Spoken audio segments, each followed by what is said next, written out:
For me, global mobility is about looking at talent management of employees from one location to another. It is part of the talent strategy for a company. Global mobility has logistics, which is relocation, immigration, looking at the compliance, making sure that somebody is legally allowed to go to a country and work there with their families living there.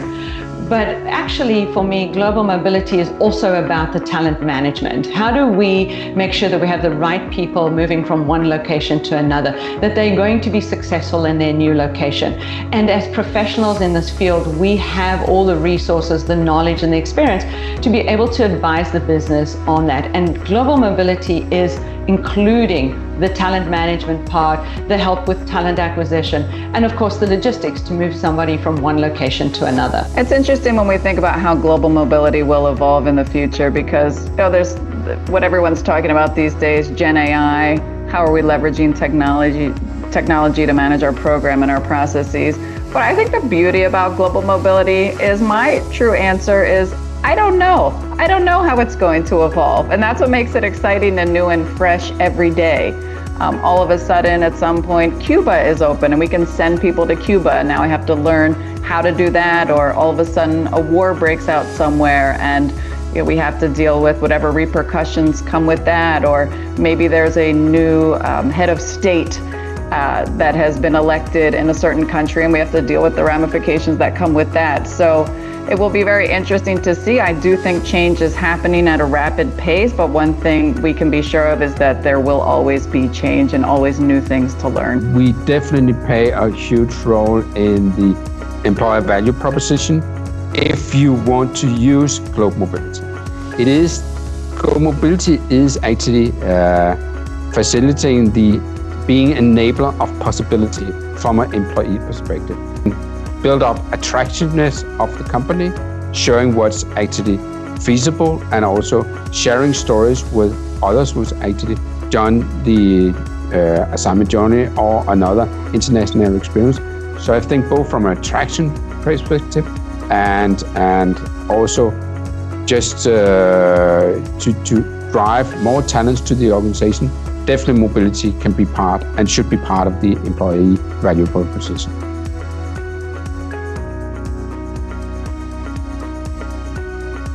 My top tip for mobility professionals supporting the immigration piece is just having a really strong partner who understands the immigration landscape and is keeping you up to date so that you know that you're able to compliantly deploy your employees anywhere in the world that you need to send them. I think sometimes a larger program generates a little bit of momentum and there's a lot of synergies, and often when it's a larger global mobility program, there's a lot more funding involved and resources available to help. So I've had the fortune of working in very large programs and medium-sized and smaller programs, and what I found is that sometimes when you're in the smaller program, you do not have access to the same level of resources that you would in terms of working with the best technology or having the best of vendors that could provide a lot of support and a lot of guidance. So it really does vary and depend on the investment that the company has made in the mobility program, the recognition for the need for additional headcount and resources. What I would say, sometimes when you are in a much larger program, you are not always necessarily involved in the day-to-day transactions, which sometimes when you're in a leadership position, you do lose a little bit of touch as to what's happening at the ground level. So I think it's really important to always sort of touch in. When you are working in a smaller program, kind of the opposite happens. You're involved in the grains every single day, and often you just do not have the time to be more strategic and to really start knocking on those doors, to be in those conversations with the talent organization, with the learning organization, to be out there in the market and understand, what firms are doing, what's being offered, to participate in webinars. So it's a really interesting dynamic here between being in a smaller program where you've got a lot of things that you're doing but are not able to free up the time to do more strategic work. And the quite opposite, when you're in a larger program, you have a lot more resources to support you, but you do also need to check in and kind of not lose sight of the basics and really delivering the utmost and the best service possible, and understanding what some of the challenges are from a day-to-day transactional perspective. I think every professional has some level of responsibility on sustainability, and when it comes to global mobility, it's basically on the top of the list, because it depends on people traveling internationally, having the international experience, and taking from relocation, taking from the travels, and taking all that journey in terms of global mobility. It's actually, in most of the time, it's not that much sustainable.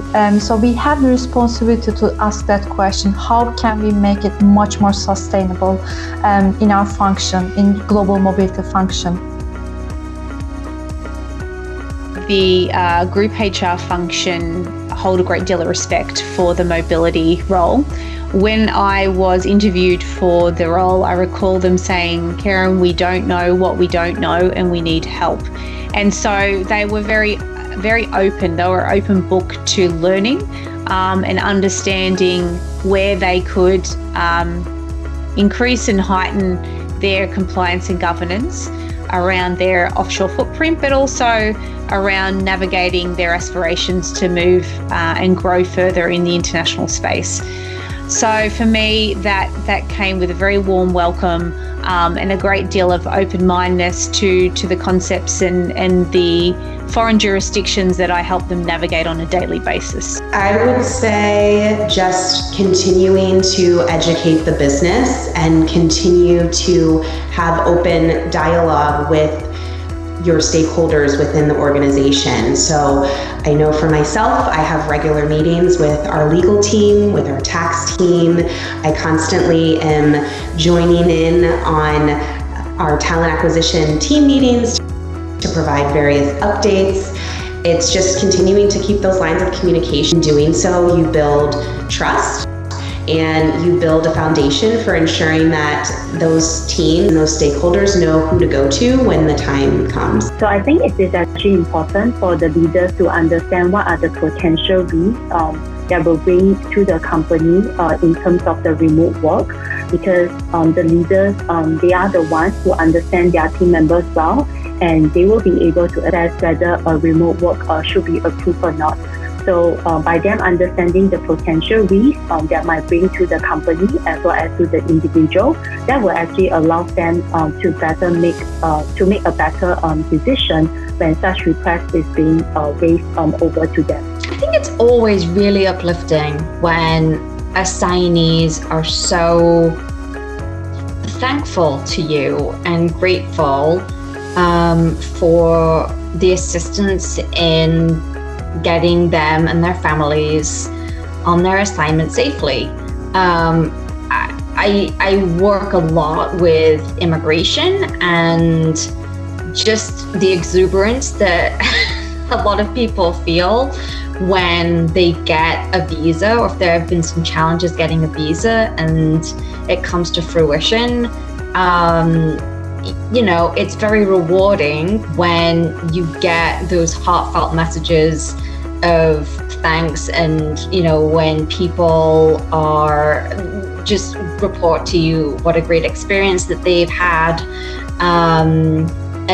I've genuinely had assignees talk about the tears of joy that they have with the news that, when the good news comes, it's nice to share it.